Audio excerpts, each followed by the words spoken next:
Joel Lesconis, daktari wa upasuaji wa zamani aliyehusika katika kesi kubwa zaidi ya unyanyasaji wa kingono kwa watoto nchini Ufaransa, amehukumiwa kifungo cha miaka 20 jela siku ya Jumatano, huku kesi yake ya miezi mitatu ikifikia tamati.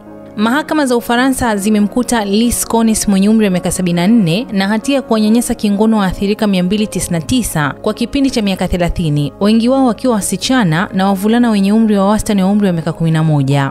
Waendesha mashtaka wamesema wengi wao walipewa dawa za usingizi au walikuwa bado wanapona baada ya upasuaji wakati waliponyanyaswa. Lesconis, ambaye ni baba wa watoto watatu, alikiri mbele ya mahakama mjini Vance katika eneo la Brittany kuwa alitekeleza matendo ya kikatili na kukubali mashtaka yote yaliyokuwa yanamkabili. "Siombi mahakama inionee huruma. Naomba tu mniruhusu nipate nafasi ya kuwa mtu bora," alieleza Lesconis katika hotuba yake ya mwisho. Adhabu hiyo ya miaka 20 itaenda sambamba na kifungo cha miaka 15 anachotumikia tangu mwaka 2020 baada ya kupatikana na hatia ya kumbaka jirani yake mdogo na watoto wengine watatu walipokuwa wadogo. Mahakama iliamua kwamba adhabu yake haiwezi kupungua hadi atakapokuwa ametumikia angalau theluthi mbili ya kifungo hicho ili kuzuia kurudia kosa, kulingana na gazeti la Le Monde la Ufaransa. Majaji pia walifuata mapendekezo ya upande wa mashtaka kuhusu urefu wa kifungo, baada ya mawakili wa baadhi ya waathirika kuonya kuwa angeweza kuachiliwa huru kufikia mwaka 2030 iwapo muda wa mahabusu na sifa ya kupata msamaha zingehesabiwa. Waendesha mashtaka waliomba kwa nadra mahakama iamuru aendelee kushikiliwa katika kituo cha afya cha matibabu chini ya uangalizi hata baada ya kifungo chake kumalizika.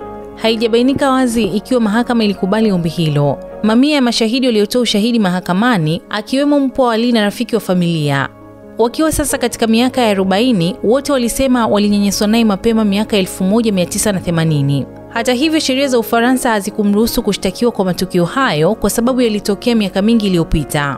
Waathirika wengi wamesema hawakumbuki tukio lenyewe la unyanyasaji, lakini polisi waliweza kujenga kesi dhidi yake kwa sababu waliweka kumbukumbu ya matendo yake kwa kina kwenye daftari za kidijitali. Kesi hii imeibua maswali makubwa kuhusu mfumo wa afya wa Ufaransa ambao ulimruhusu Lee, aliyekuwa daktari anayeheshimika kwa wakati huo, kuendelea kufanya kazi licha ya dalili nyingi za hatari, ikiwa ni pamoja na kutiwa hatiani mwaka 2005 kwa kumiliki picha za unyanyasaji wa watoto. Mawakili wa baadhi ya waathirika wamesema alipaswa kunyimwa leseni ya udaktari mara baada ya kesi hiyo ya awali. Badala yake aliendelea kufanya kazi katika hospitali 9 za umma na kliniki binafsi katika maeneo 5 tofauti ya Ufaransa, akiwa bingwa wa upasuaji wa tumbo, upasuaji wa kina mama na upasuaji wa kidole tumbo.